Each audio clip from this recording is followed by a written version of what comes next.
Hello दोस्तों, नमस्कार। पनियर आईटी सेंटर में आपका स्वागत है। मैं विजय आप लोगों के बीच पूर्वांचल के भारतीय राजनीतिज्ञ स्वर्गीय वीर बहादुर सिंह के बारे में कुछ बताना चाहता हूं। संक्षेप में जानकारी है आप लोगों के साथ साझा कर रहा हूं। यह 1985 से 1988 तक उत्तर प्रदेश के 14वें मुख्यमंत्री रहे तथा 1988 से 1989 तक केंद्र सरकार में संचार मंत्री रहे। इसी दौरान इनकी मृत्यु हो गई थी। पेरिस यात्रा कर रहे थे और वहीं पर इनकी मृत्यु हुई। 1967 में पनेरा विधानसभा से सर्वप्रथम निर्वाचित हुए। यह ऐसे व्यक्ति थे जो किसान, बच्चे, बूढ़े के साथ मिलना जुलना रहता था और राजनीति में चर्चित चेहरा था और बहुत तेज़ी के साथ उभर रहे थे। इनके नाम पर कई विश्वविद्यालय, स्पोर्ट कॉलेज तथा गोरखपुर तारामंडल है। यह 2 साल 274 दिन तक मुख्यमंत्री पद पर रहे। वे गोरखपुर के पहले मुख्यमंत्री थे। पार्टी में फेरबदल के कारण इन्हें मुख्यमंत्री पद खोना पड़ा। 30 मई 1979 को 54 वर्ष की आयु में इनकी पेरिस यात्रा के दौरान मृत्यु हो गई। यह मानते थे कि दंगा जो है वह राष्ट्रीय समस्या है और ये हमेशा कहा करते थे कि हम भारतीय लोगों को न तो पढ़ना ज़्यादा आता है न लिखना आता है, तो ये लोग चिट्ठी कैसे पढ़ते। इनका जो अस्तित्व था धीरे धीरे उभरता जा रहा था। नारायण दत्त तिवारी के इस्तीफे के बाद इनको मुख्यमंत्री बनाया गया। ये कहते थे दुर्भाग्यपूर्ण है लोग राजनीति में जन्म लेते ही विधायक तथा विधायक बनने के बाद मंत्री बनना चाहते हैं। देश के सम्मान तरक्की के बारे में कोई नहीं सोचता। ये ऐसे व्यक्ति थे जिनका चर्चा जोरों शोरों पे था और यह राजीव गांधी के साथ में काम करते थे। इनको पेरिस में भेजा गया। कुछ लोगों का मान्यता है कि इनके मृत्यु का जो कारण है वह राजनीतिक कारण है और कुछ लोगों का मानना है कि इन्हें रोड एक्सीडेंट में मरवा दिया गया। क्या सत्य क्या सही है ये तो उन्हीं को पता होगा।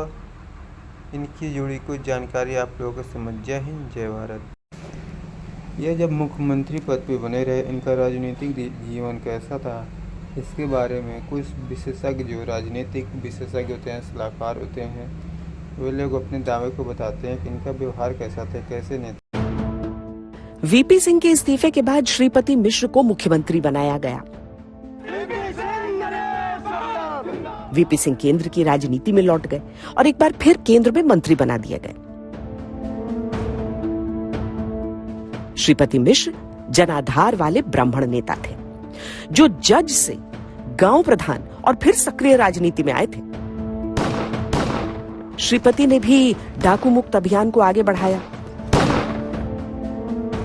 पर उनकी राजीव गांधी से बनती नहीं थी और तब तक राजीव केंद्रीय राजनीति में सक्रिय हो चुके थे। ये वो दौर है जब उत्तर प्रदेश में कांग्रेस का नेतृत्व कांग्रेस से अलग हो चुका था।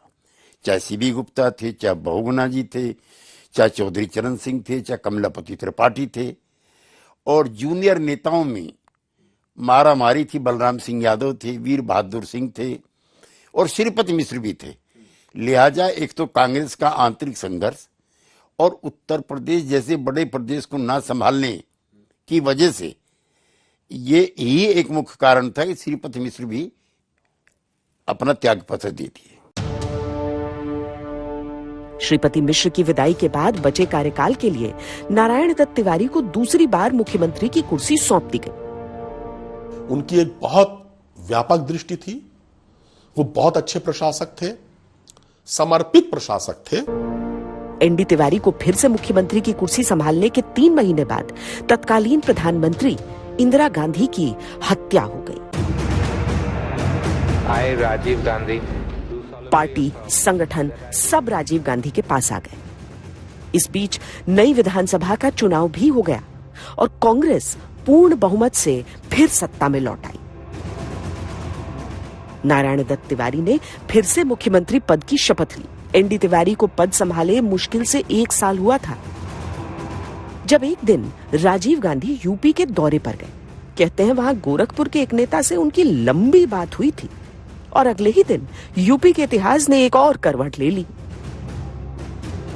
राजीव गांधी से वीर बहादुर सिंह की मुलाकात के बाद नारायण दत्त तिवारी ने मुख्यमंत्री पद से इस्तीफा दे दिया और वीर बहादुर सिंह को मुख्यमंत्री पद की शपथ दिला दी गई। देखिए, वो उत्तर प्रदेश की और देश की राजनीति के उथल पुथल के दिन थे। एक तो अरुण नेहरू जी उत्तर प्रदेश और देश की राजनीति को बहुत बारीकी से संभाले हुए भी थे, देख भी रहे थे, और उनका जो एटीट्यूड था उत्तर प्रदेश के या सब राज्यों के मुख्यमंत्री के लिए वो तानाशाह जैसा था। वो घंटों घंटों मुख्यमंत्रियों को अपने यहाँ बैठाए रखते थे। निसंदेह सबसे लाडले मुख्यमंत्रियों में उनके वीर बहादुर सिंह भी थे। उत्तर प्रदेश के सारे निर्णय अरुण नेहरू करते थे। अरुण नेहरू जो निर्णय करते थे उसको राजीव गांधी केवल हाँ करते थे, उसकी पुष्टि करते थे या मानते थे या ऑर्डर निकालते थे। खैर, वीर बहादुर बन तो गए मुख्यमंत्री, लेकिन उनका कार्यकाल मुश्किलों से घिरा रहा। मुख्यमंत्री के साथ जो कमांडो और शैडो चलने का चलन आम दिखता है, कहा जाता है वो वीर बहादुर सिंह के समय ही शुरू हुआ। उन्हें शौक था टशन दिखाने का। उनसे पहले किसी मुख्यमंत्री के पास ऐसा सुरक्षा बंदोबस्त नहीं था जैसा उन्होंने अपना आभा मंडल बढ़ाने के लिए किया। मैंने बहुगुणा जी के साथ काम किया है, तिवारी जी को करीब से देखा है, चौधरी चरण सिंह जी का तो मैं बहुत ही करीबी रहा हूं। मैंने कभी एक दो से ज्यादा पुलिसकर्मी कभी इन मुख्यमंत्रियों, भूतपूर्व मुख्यमंत्रियों के साथ नहीं देखे। उनके कार्यकाल में 37 दंगे हुए। अकेले मेरठ दंगों में 181 लोग मारे गए। 29 संस्थानों ने लंबी हड़तालें की। किसान हितों के लिए महेंद्र सिंह टिकैत के आंदोलन हुए और सबसे बड़ा अयोध्या विवाद सुलगने लगा। अयोध्या में जब ताला खुलने का जो आदेश है वो गृह राज्य मंत्री होने के नाते ये उनके दिमाग की उपज थी, श्री अरुण नेहरू की। और उसके बाद उत्तर प्रदेश में ऊंचे पैमाने पर आंदोलन शुरू हो गए। एक ऐसे आंदोलन की शुरुआत विपक्ष के नेता मुलायम सिंह यादव जी ने भी की और वो वहां की स्थिति को संभालने में नाकामयाब रहे। लिहाजा उनको वहां से हटा करके दिल्ली लाया गया और यहाँ पर मंत्री बनाया गया।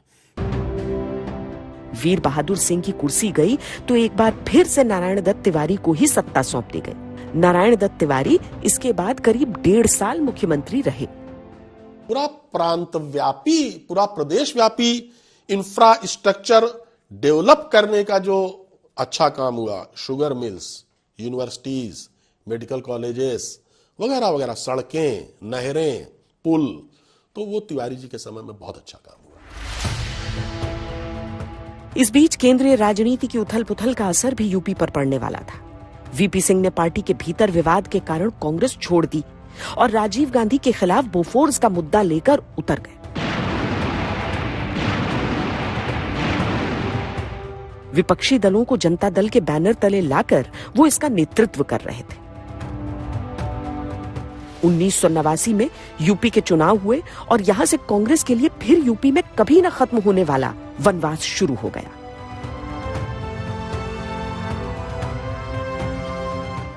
जनता दल ने रिकॉर्ड 208 सीटें जीती। कांग्रेस सिर्फ 94 सीटों पर सिमट गई। बीजेपी को 57 सीटें मिली।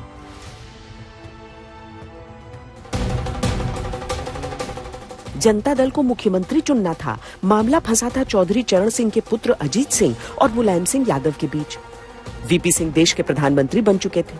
तय हुआ विधायकों के बीच मतदान से फैसला किया जाए और बाजी मार ले गए मुलायम सिंह यादव। लोहिया की सोशलिस्ट पॉलिटिक्स, चरण सिंह की किसान राजनीति और वीपी सिंह की बैकवर्ड सियासत के साथ मुलायम सिंह की सियासी ट्रेनिंग तगड़ी थी। वो भारतीय जनता पार्टी जो आज यूपी में समाजवादी पार्टी की सबसे बड़ी प्रतिद्वंदी है, मुलायम सिंह यादव की पहली सरकार उसी के बाहरी समर्थन से बनी थी। यह वीडियो देखने के लिए आपका धन्यवाद। कृपया अच्छा लगे तो लाइक, सब्सक्राइब तथा शेयर करें। जय हिंद, जय भारत।